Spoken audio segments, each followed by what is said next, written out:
Mi também a mira de Arens como a geração nova de política. E, para dizer a verdade, me dá jammer de situação aqui que eu apresentar. Pero minhas coisas também, mas eu vi acaba de passado, mas mira também de Sr. Cruz, Paulo Cruz também, exponente aqui de uma geração nova de política. E também vou mira aqui de, por exemplo, candidato na maneira Eroskin. Pero tudo não, de partido, de oposição AVP, bota mira com zowel Eroskin, zowel meneer Cruz, zowel meneer Arens, tem problema não sério, o qual trata na carreira política, algum dia a retirar e quizás esse man aqui tem reunião, senhor Arens também tem que tomar decisão não, para sobra o líder atual de não partido a permitir o jovem político não aqui e não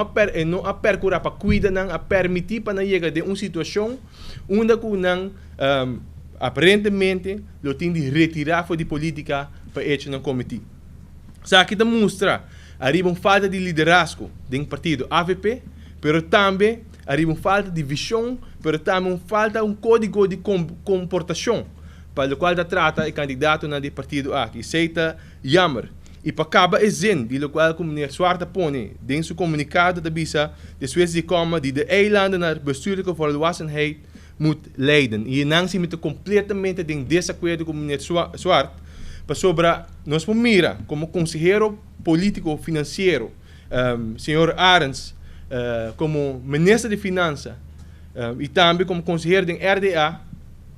tur e conselho não e funciona que da turma a três nos awi país Aruba não deve de mais ou menos 4 bilhões florin que men den pahiba país Aruba na bestuurlijke volwassenheid met de keer aqui não senhor Zwarte bom malbruja arriba ponto aqui para sobre a realidade tá contrário. Pensei mesmo met de keer de caso aqui sina popular conhecido como o caso de 2,6 milhões florin que o ordo firmar para seu contrato de RDA tá importante maneira colega ao bisa acaba para nós vir no parlamento e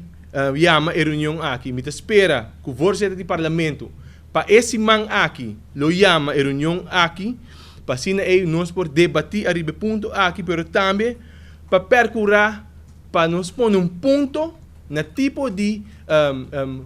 modus operandi ng aqui, onde ko hinanta get away, com o qual ko nanta hasi, e tudo coisa seguir maneira que está normal na Aruba.